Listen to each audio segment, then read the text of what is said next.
Pikachu. Alors, l'hétérotoxique qui te manipule. Et pour moi, elle, c'est vraiment la BDH Prime. Salut YouTube, j'espère que vous allez bien. Donc aujourd'hui, comme vous l'avez vu dans le titre, on va parler de la sexualité des Pokémon. Donc c'est moi qui aurais trouvé leur sexualité, enfin qui ai décidé de leur sexualité selon mes caractéristiques. Je vous les dirai dans la vidéo. Bien sûr, je ne juge pas les sexualités. Voilà, je juge rien du tout, moi-même étant gay. Voilà.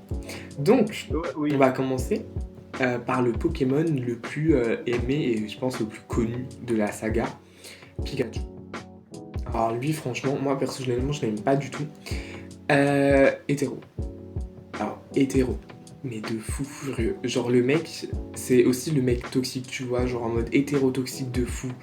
En mode, il est là avec toi, mais tu dois tout faire pour lui. En mode, pour évoluer, il faut que tu trouves toi-même la pierre, sinon il veut pas évoluer, il acceptera pas. Donc t'es un peu en mode, ok. Donc lui, c'est un gros flemmard, il veut rien faire, sinon, si ça veut, c'est lui, tout ce qu'il veut faire, c'est ce qu'il veut. Genre, il va pas t'écouter, il est chiant, quoi. Il est pénible, donc pour moi, c'est vraiment l'hétérotoxique qui te manipule. Voilà. Ensuite, on va passer à Motisma. Motisma, vous voyez, c'est un peu le téléphone dans les jeux Pokémon, dans les dernières générations en tout cas. Lui, je pense, ouais, c'est un peu l'intello hétéro.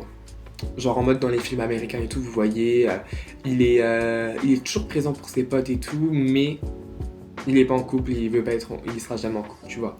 En mode, il préfère être derrière un ordi, lire ou je ne sais quoi, que d'être en couple. Donc hétéro, intello.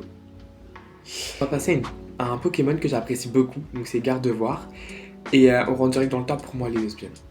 Voilà, je suis désolé, pour moi, c'est vraiment une full lesbienne. Je sais pas, genre, elle est vraiment friendly avec les hommes, elle les accepte et tout, mais elle sait qu'il va rien se passer avec eux. Elle est plus à vouloir gérer Sucrète que de vouloir gérer, je sais pas, Dracofeu, tu vois. Donc bon, écoutez, elle est aussi très femme au pouvoir, en mode, vous avez compris. Là, on va passer à un Pokémon que j'aime beaucoup, mais qui est, je sais, elle va avoir un comportement hyper toxique dans une relation de couple, c'est Evoli.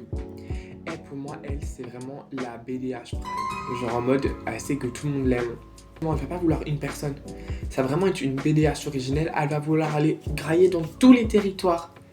Mais en mode, elle, c'est plus une bi, mais BDH, vous voyez. Genre, elle va manger un peu partout, elle va vouloir être partout à la fois. Alors que par contre, une de ses évolutions, c'est Nymphalil. Elle, lesbienne. Genre en mode je la vois trop avec Gardevoir. Vous voyez ce que je veux dire? Genre vraiment elle aussi elle est très friendly et tout. Elle est très pouvoir de l'amour, tout le tralala. Donc pour moi lesbienne. Donc voilà. D'ailleurs dites-moi ce que vous en pensez si vous êtes toujours resté là. Dites-moi ce que vous en pensez dans les commentaires. Et dites-moi aussi pour vous si ça correspond à leur sexualité ou si ils doivent avoir d'autres sexualités. Donc, vous voyez. On a aussi Léviator. Cela anciennement Magikarp. Donc je pense que Léviator est gay. Vous voyez, parce que Magikarp vraiment se faisait dégommer, tout le monde l'insultait en mode ouais tu sers à rien, c'est éclaté au sous-sol, t'es nul. Mais bizarrement, quand Magikarp évolue, ça devient Léviator. Léviator, je sais plus laquelle est bonne de prononciation. Mais gay. Voilà, parce qu'en mode le mec au début était refoulé, il était tout petit, se faisait écraser par les gens, et après, bam, évolution de fou, gay. Pour moi, genre vraiment, il s'est accepté comme il est, et quand tu t'acceptes comme tel, t'évolues, tu vois. Vous voyez ce que je veux dire? On a Dragofeu, donc lui, tout le monde l'aime, genre un peu comme Evoli, sauf que donc Dragofeu est bi, et en mode, il sait que tout le monde l'aime. Mais lui, il va vouloir vraiment se poser sérieusement. Et vu qu'il sait que tout le monde l'aime, il va pouvoir aller un peu partout, voir partout, mais un par un. Tu vois, genre en mode Dragofeu, il est fidèle. De fou. C'est sûr et certain. Je pense qu'on peut pas faire plus fidèle que lui. Là, on va repasser à un hétéro. Attention, c'est Ronflex. Ouais, Ronflex. Alors, Ronflex, franchement, lui, ça va être trop l'hétéro, tu vois, flemmard. Genre c'est sa meuf qui va appeler sa meuf avec une cloche, la sonner pour lui dire ouais tu viens me servir et tout. Vraiment lui c'est hétéro, paresseux de fou. Après ça correspond bien à son activité vu qu'il dort tout le temps. Mais vraiment ça serait trop le paresseux. Donc anyway, lui il sert à rien, il est inutile. Un de mes préférés, enfin une du What, mais version shiny, donc en rose, lesbienne. Voilà, aucun débat. Lesbienne. Pour finir, on a Carapuce.